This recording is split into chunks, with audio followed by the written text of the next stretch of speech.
I've started a new YouTube channel. My handle is Chips O'Toole. I thought that was amusing because the channel's about machining. If you don't know why that's funny, then there's no point in trying to explain it to you. Chips O'Toole was a character in a movie called Dirty Rotten Scoundrels. So if I didn't just make the name up, so maybe that makes it funnier. I'm just a regular person who comes from a white-collar family and therefore knew nothing about tools. White-collar people can't do anything. We can't plunge a toilet. We can't hang a picture. Changing a tire is a big challenge. So my dad is a lawyer. My grandfather was a lawyer. A lot of teachers in the family. I was useless. I was a useless person. I was really not good with tools.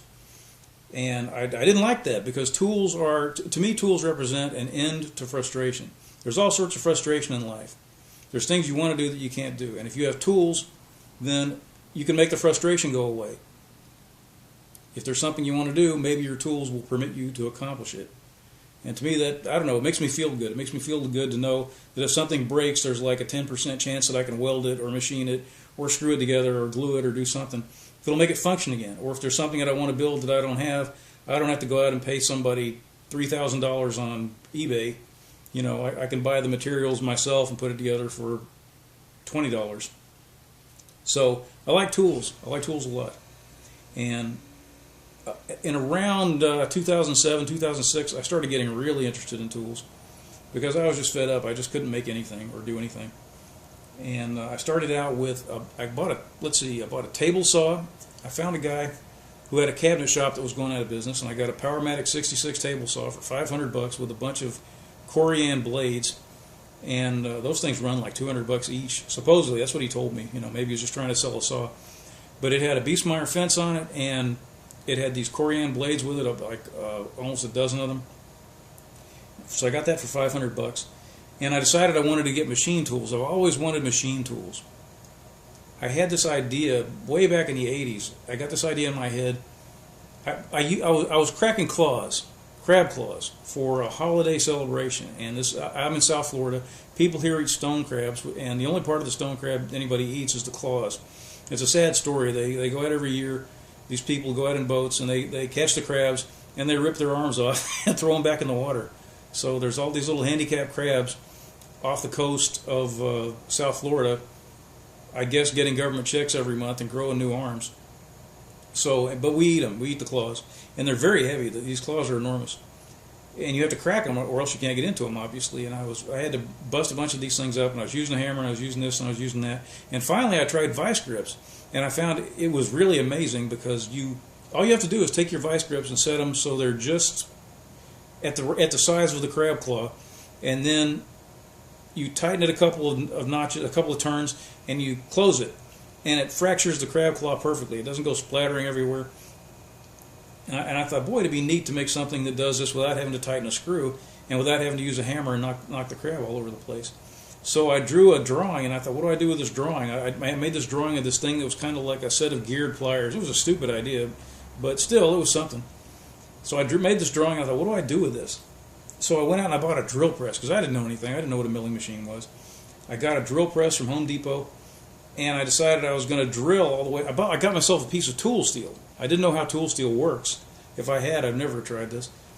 I got myself a piece of tool steel, and my idea was I'm going to drill around the outline of this thing that I drew, and then I'll have something that I can file or grind or something, and I can make the shape that I created, and I'll be able to turn it into a crab claw breaker.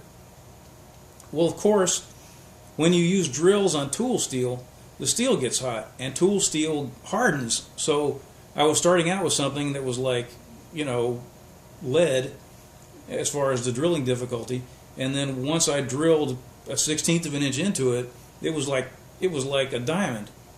So it didn't work out too well. I had a whole bunch of really shallow drill holes going all the way down the side of this piece of tool steel, and I eventually threw it out. So that was terrible. That was pathetic, and that was on my mind, maybe 10 years ago. And I thought to myself, I've got a little room now. I've got a garage I can use, and I've got a certain amount of money that I can spend on tools. So I bought this table saw, and I decided I wanted some machine tools. and I got myself a used lathe. I went on the internet, did what everybody does now. I joined a forum and I asked people for their advice. And I didn't realize I was talking to a bunch of old union guys. Union guys love American products because if you're in a union, you can get paid $100 an hour to do something a monkey can do.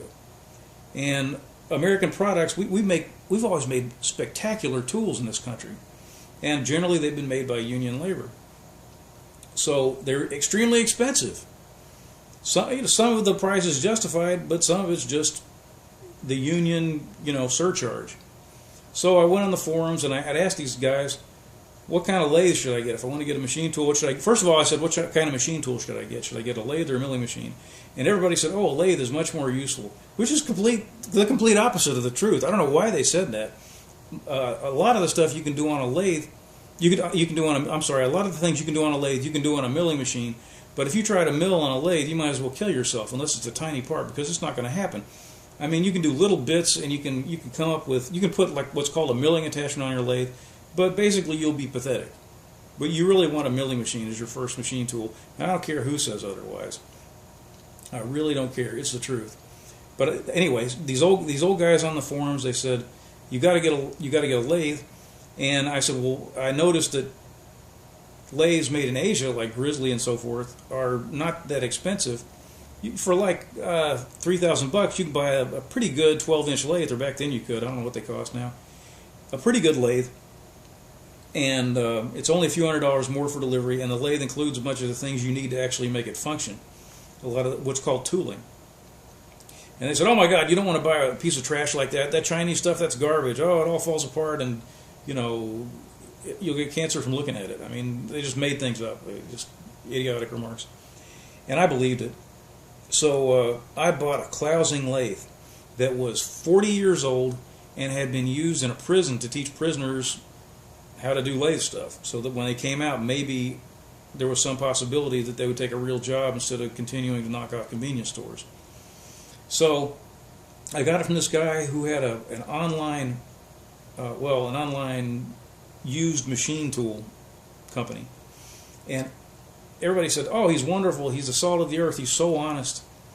And he said, oh, this lathe has very little use on it, very little wear on it. It doesn't look like he said it doesn't look like it's been used much at all. You're going to be very happy. And what I wanted was a Clousing 5936. That's the model number, which is a variable speed lathe, which has a brake and a clutch and all this stuff on it. And it's a nice lathe. It has a nice big bore on it, a nice good size for home shop. And he sent me I may have that wrong. What I wanted was a 5914, and he sent me a 5936, which is this ridiculous lathe that has no clutch, no brake, no variable speed on it.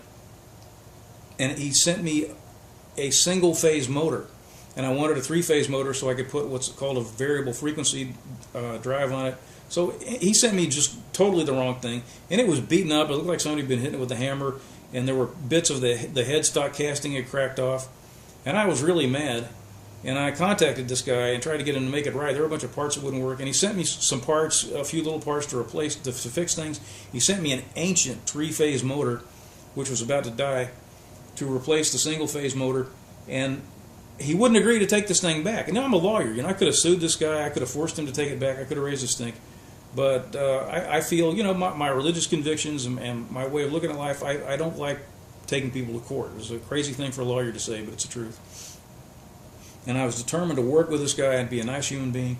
And he offered to pay for half the shipping to take this thing back. And half the shipping on a lathe is like $500, some ridiculous amount of money. The guy's just a crook. That's all there is to it. People defended him and said, oh, he's wonderful, and you're just slandering him. But I got this lathe, and I decided I'll keep it and I'll work with it. And it was a nightmare.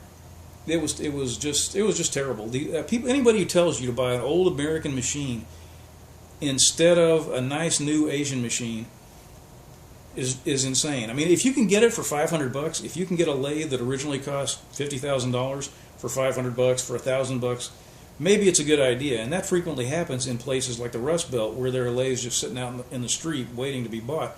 But in other parts of the country, machine tools aren't that common, and it's hard to get a good deal on one. So I couldn't get anything locally. I had to get something. I had to buy over the internet or some way from somebody out of state. And this was the option that I had, and I got this thing, and it was beaten up. It wouldn't do metric threading. So if you want to make a metric thread, what do you do on this thing? You're hopeless. And a lot of things have metric threads in them these days. I mean, if you have a Japanese car, it's full of them. If you have a Japanese motorcycle, a European motorcycle, metric threads all over the place. So I had a like $2,300 investment in this thing plus shipping, and couldn't make metric threads on it. And I don't know, it was just a bad experience.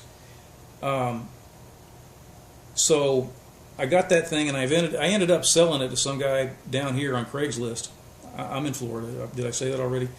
And I ended up buying an Eisen lathe, which is actually a Victor, a 1640 lathe. One size too big, in my opinion, for a typical home shop. I think 1460, I think it'd be like the ideal lathe size.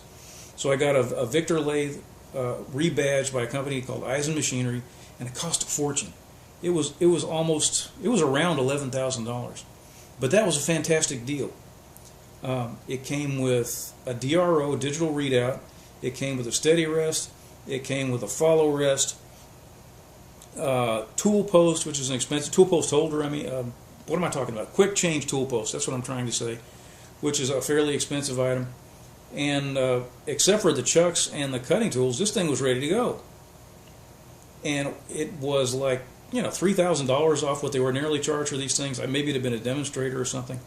So I said, you know what? I'm only going to get 1 or 2 lathes for the remainder of my life. I would rather buy one and not get it from a crook. And the people at Eisen, EISEN, were very nice, and they sent it on time, and it wasn't broken. There weren't any parts missing. It wasn't the wrong model. I didn't have to argue with them. I didn't have to fight with myself as to whether or not I wanted to sue them or not. So it was a very good experience. And I also ended up getting a milling machine made by a company called GMC. The guy that sold it to me, I don't want to mention him because it was not a great experience. The machine arrived with some damage on the motor housing, and he said, "Oh, don't worry, I'll take care of it." And I never heard from him again. And years later, I contacted him about trying to get another machine, and he just disappeared. So I don't know what to tell you about this guy. I ended up buying this milling machine, GMC. It's a nice Mehanite 9x49 knee mill, and it came with a DRO, Chinese DRO, but hey, it works. It works beautifully. I mean, the micrometer doesn't lie. And supposedly this thing the parts are made in Taiwan, and then they put it. Taiwan stuff is better than China stuff generally. Taiwan stuff is much better. Victor lathe is Taiwanese, not Chinese. And this mill, the parts supposedly are made in Taiwan and put together in China. And I have never had any real problems with it. It's been great, and I got it for like a third of the cost of a new American milling machine. You have to be out of your mind to buy a new Bridgeport. I don't know why anybody buys them. I mean, you can spend like, I don't know, maybe $8,000 or $9,000 and get a nice new Taiwan lathe. It's probably better than a Bridgeport, and all the parts are available. There's all sorts of, you get a warranty with it. Does the same things a Bridgeport does. I don't understand why anybody buys a Bridgeport now. I understand if you work for the government and you have to buy American stuff, but I wouldn't buy one. So anyway, I got this nice GMC mill, which has been a great joy to me. And I bought other woodworking stuff. I got a big bandsaw, a 19-inch shop Fox bandsaw. I got a nice wood planer, DeWalt planer. I got a Rikon combination planer and jointer, which is kind of a silly machine. A lot of people don't like them much because they're Chinese. I mean, I admit it. But and it's a copy. It's a copy of a Swiss machine made by a company called Inca. And this thing, I didn't need it for a planer. I already had the DeWalt planer, which is a DW735, phenomenal machine. But I needed a jointer. And the nice thing about the Rikon is it'll joint 10-inch material, 10-inch wide material. And it wasn't that, the price was not horrible, and it's not that big. It's like a $900 machine. And you can put it in a space that's maybe 3 feet by 2. And if you buy a 10-inch conventional joiner, it's going to be 6 feet long or something like that, and it won't do planing. And people kind of made fun of me for buying this thing, but it actually works, and I've done a lot of joining on it. I've never planed with it because I never needed to. It's been fantastic. Now there were some problems. It had some pot metal parts on a thing that held the fence on, but I'm a machinist, so I made new parts out of nice solid thick aluminum, and the old ones I threw out. I mean, so if you buy one of these things, I don't recommend buying it simply because of that. But if you're a machinist, well, yeah, buy one. Why not? Because you can make the parts in a couple of days. So I've got that. I've got a horizontal bandsaw for cutting metal. I've got what's called a dry cut saw, not a fancy, expensive, $9,000 dry cut saw with flood coolant. I've got the $700 one from Porter Cable, but it works very nicely for cutting metal. And I got some toolboxes and various other doodads, a plasma cutter, a 180 amp MIG welder, and I also got myself a 7x14 mini lathe, Chinese mini lathe. I got that because I couldn't make metric threads on that stupid Klausing lathe that I bought in the beginning. Or Klausing, maybe people say Klausing. I just can't. When I see that name, I instinctively say Klausing because it looks like a German name. Anyway, I got this mini lathe because I wanted to be able to do metric threads, and I realized you have to use change gears with it, which is a nightmare. So I decided to forget about that, and I ended up turning it into a CNC lathe, which sort of works. I'm not going to say it's great, but it has potential. So I got myself my little tiny CNC lathe too, and some other little things, a portable table saw, a portable sliding compound miter saw. It's a nice tool to have when you need it. And once I had all this stuff, I had to be able to design parts, especially the CNC thing. You have to be able to draw parts. And I never had a drafting course because my high school was a prep school. It was a snotty little prep school full of rich kids on drugs. And we didn't have any shop classes. We didn't have auto shop, no painting, no home ec, none of that stuff. Our courses were basically about how to squash the little guy and run a corporation and be paid too much.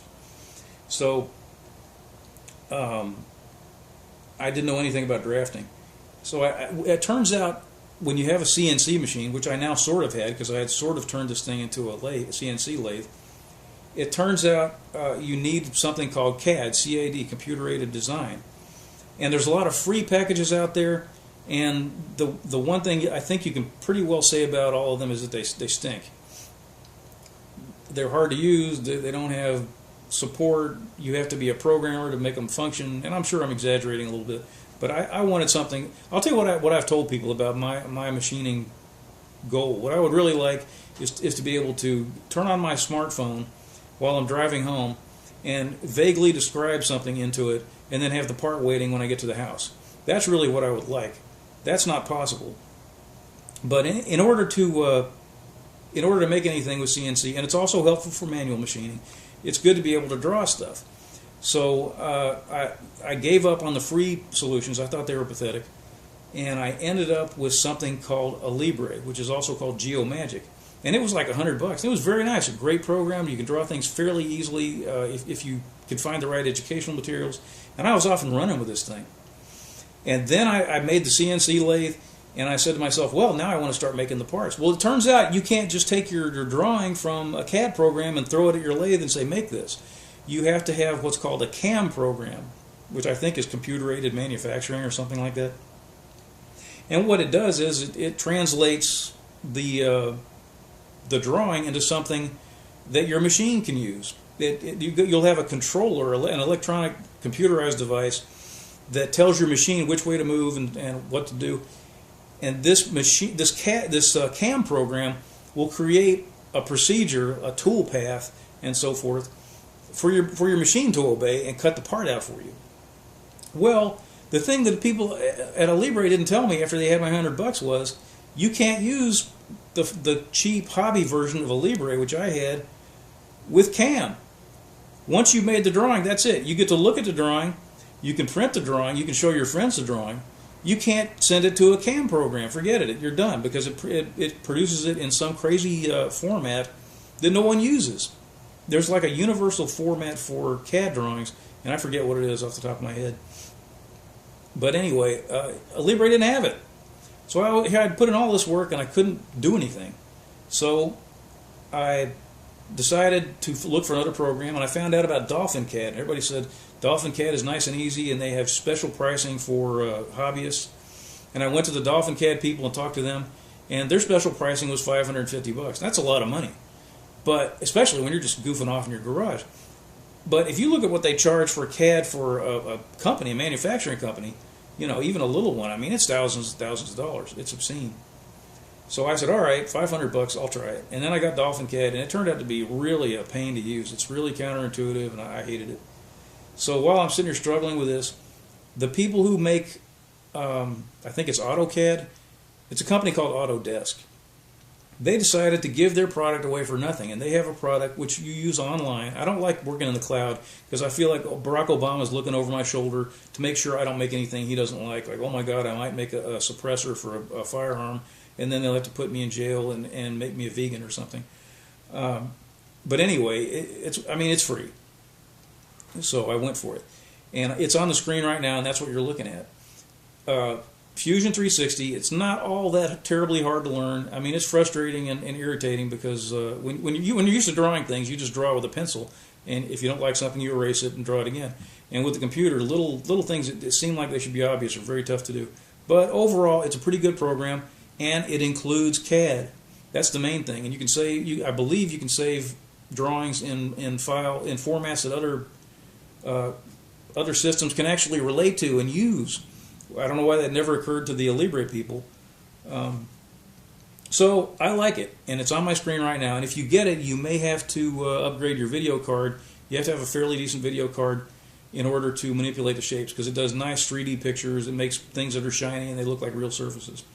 So that's where I am now. I've been at this 2016. I've been at this stuff since about 2016. Made a lot of stuff, made a lot of really bad stuff, done a lot of terrible work, but I've also managed to do some pretty good work. And now I'm trying to get the CNC thing in order, and I'm trying to get on top of CAD. Eventually, I'd like to get a CNC mill. Don't ever make a CNC lathe. I mean, if you got a lathe lying around and you can't get rid of it, or if someone just gives you a CNC lathe, by all means, take it. But don't do what I did. Don't make one unless you have to, because CNC lathes are not that useful. You want a mill. So I look forward to getting a mill one of these days. The CNC mill will do incredible things. That's where I am right now. And my latest project, actually my only project on Fusion 360 was a tool post holder, a tool rest thing for a wood lathe. I had this gigantic 7.5 horsepower metal lathe, and I was watching wood turning videos, and I was thinking, boy, it'd be great to do that, but I have a metal lathe. Then I found out, well, you can do it on a metal lathe, but you have to use, you have to have certain parts that I don't have. And one of the things you have to have, the metal lathe has a very rigid, weird, complicated platform, I guess you would call it. I mean, it's called a carriage and a saddle and so forth. But I'm trying to speak in terms that relatively ignorant people can understand. It has a very complicated system for holding the cutting tool that cuts the metal, and it's very heavy. The one on my lathe, I'll bet it weighs 400 pounds. On a wood lathe, you have something very simple, and it just holds up a little horizontal piece of metal that you rest your cutting tool on, and that's all you need. And you have to be able to move it around, and it clamps onto the ways, the bed of the lathe. The thing that I've got now is really not suitable. It's too big. It would be in the way all the time. So I said to myself, I don't want to buy another lathe, but I would really like to do some wood turning someday. So I need to make this thing that holds the tool rest. And I made this drawing. Let's see if it comes up. I hope you can see that a little bit. I'm not going to try to pan in because I'm not sophisticated enough to do that. That is my tool rest. Up here is the shaft, the hole that I made for the tool holder thing to go into. And here are some screws that will screw holes that will hold levers that tighten down and hold this thing in place. Down here there are screw holes that allow me to attach it to a base that I made. There's a couple of screws coming in from underneath. So I made this thing, and I was actually able to manufacture it. And here it is. I don't know. Can you see that? I am so proud of this thing. I cannot contain myself. I just can't contain myself. It does not resemble the model perfectly. There's some things that I decided I might want to change. The model has it's cut lower right here. For no good reason, it just looks nicer. But I thought about it after I made this thing, and I thought maybe I'll want to use that extra metal for something. Maybe I want to mount something on it. I don't know. So I'll leave it there till I decide. And this thing is just a piece of angle iron that I machined. I put that on the mill, and I cut it out, and I cut the side of it. I cut one side of it down short, and measured everything nice. Drilled a couple of holes in it, and I stuck these are not the screws that I'm going to end up using permanently. I just put these in because I needed something to hold it together. These are 1/4 inch screw holes, and I have to still put in the holes from the bottom, which is harder than you think because you have to locate them precisely, and then you have to locate the screw holes they go into in the aluminum very precisely. So and you have to fix it so that I'll put it out here where you can actually see what I'm doing. When these two screws are screwed in, the screw holes on the bottom still have to line up. And if that sounds simple, but it's really not that simple. It's a pain in the butt. Also, when I drill this thing, I have to hold this big aluminum part vertically under a drill bit, you know. So look how long that is. Somehow I got to find a way to hold that in a milling vise. I guess I'll use what are called V blocks and put one on each side of it. And you probably don't know what I'm talking about, but it'll work. It'll work. So I'm very proud of this thing. It's the first thing I made. It's actually very nicely made, except for a couple of gouges on it. Maybe you can see where the lathe chuck kind of bit into it. But that's okay. I used a 4-jaw chuck when I turned this thing, obviously, because it's got 4 sides on the base, and you can't grip that in a 3-jaw chuck. So that's where things are right now. And I've seen other people making machining videos, and I saw that some of them were people just like me who didn't have any idea what they were doing and who screwed up constantly. And that gave me inspiration because I thought, if these people can do it, if they can goof around their garage, some of them have turned it into businesses, and they really enjoy it. If they can do this, maybe I shouldn't be ashamed. Maybe I should put my stuff out there and put my mistakes out there and say, this is what I do. I know I'm not good at it, but I want to be, I want to be counted in there among the nuts who are trying to make things. So I'm going to see if I can film myself finishing this thing off, and then I'm going to try to come up with other projects. And in the past, I just ground and cut and did whatever without creating drawings. I'm going to try to create drawings and use proper materials and use somewhat proper procedures. And maybe if I do this, it'll encourage other people who feel like they just can't cut it in the garage or the shop. They'll realize that if I can do this stuff, maybe there's some hope for them too. So thank you for listening. I know it's a long opening video. Maybe it's dull because I'm not in front of the camera and I'm not doing things.